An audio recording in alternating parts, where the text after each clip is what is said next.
Greetings to everyone. So, I was reading a bit of the Psalms and reading Psalm 1 because it talks about the tree of life. And I thought, I've heard this somewhere before. Then I remembered it was in the law.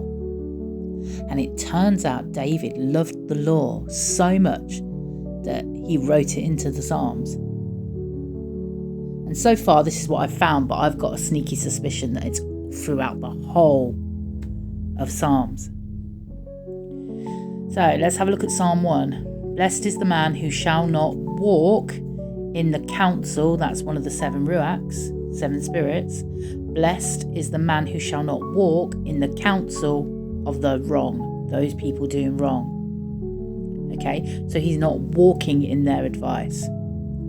And shall not stand in the path of sinners, and will not sit in the seat of scoffers. But his delight is in the Torah of Yahuwah, and he thinks about his Torah day and night. So he's thinking on the Torah. And then Deuteronomy says, these are the commandments, statutes, and judgments which Yahuwah your Elohim commanded, that you would be taught, and you will teach them diligently to your children. And you will talk, and it says talk instead of think, okay? You will talk about them when you sit in your home, and when you walk by the way, and when you lie down, and when you stand up. So Deuteronomy 6 is saying to talk about them all the time while you're sitting, walking, and standing.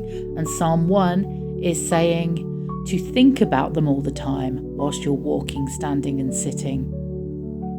And the incredible thing is that this is how much David loved the law, that he wrote it into the very first psalm that appears in the scripture. And I know many Christians that love the Psalms, but they refuse to keep the law. They don't want to know his laws, and his laws show his characters and his ways. His statutes, his testaments, his laws, it's all in the Old Testament. And it's just telling you here in the first example I've given of the Psalm, that they're saying that blessed is the man who doesn't walk in the advice of those doing wrong, but he does think about the commandments when he's walking by the way, in Deuteronomy 6. And the blessed man doesn't stand in the path of sinners, but he does think about the law when he stands up, in Deuteronomy 6. And he doesn't sit in the seat of a scoffer, that's somebody who laughs at the law, but he will talk about the law with his children when he sits in his own house. Isn't that incredible? I was absolutely blown away. So what is the reward for the person who does these things? The man who walks not in the counsel of the wrong, and does not stand in the path of sinners, and does not sit in a seat of scoffers, or sit with scoffers. What is his reward? Let's have a look at the whole psalm, Psalm 1. Barak is the man who shall not walk in the counsel of the wrong, and he shall not stand in the path of sinners, and shall not sit in the seat of scoffers. But his delight is in the Torah of Yahuwah, the law of Yahuwah, and he thinks about the Torah day and night. And he will be like a tree planted by the rivers of water, that yields its fruit in its season, and whose leaf does not wither, and whatever he does prospers. But the wrong are not so.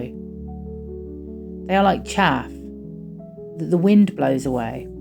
Therefore the wrong will not rise in the judgment, nor the sinners in the congregation of the righteous. For Yahuwah knows the way of the righteous, but the way of the wrong comes to nothing. So David's telling us in Psalm 1 exactly how to be if we want to be like a tree planted by the rivers of water. The tree that appears in Revelation 22, the tree of life, who's planted by the rivers of life, who gave his fruit in its season. His leaf doesn't wither, and the leaves of the tree of life are for the healing of the nations. Yahushua's whole ministry was about healing.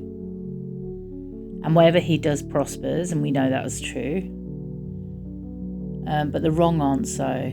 They're like chaff that the wind blows away. Well, we know that Father said that the wicked are going to be like chaff that's separated from the wheat and then gets blown away. This is so incredible to be able to link what David saw in the law. He wrote about it so passionately. He loved the law so much that he wrote Psalm about it, about not being like the wrong that Deuteronomy says are these people that won't keep the law. They won't think about the law. They won't talk about the law.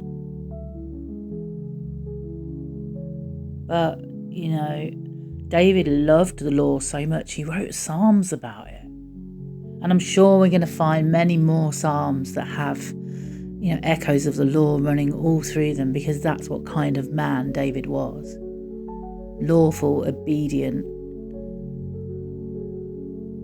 Yeah, he made mistakes, but that doesn't mean he wasn't righteous, because righteousness is a hunger and thirst to do the right thing, to be clean inside. And we see in the Psalms, he said, create in me a new heart and give me clean hands.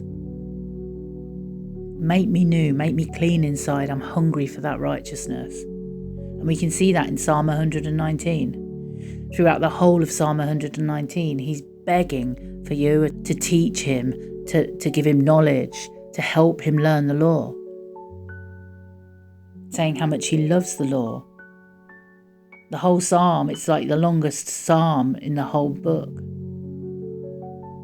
And the whole psalm is just about keeping the law and how incredible it is. And the fact that it made him wise. It was good counsel. And he's constantly saying, teach me, show me.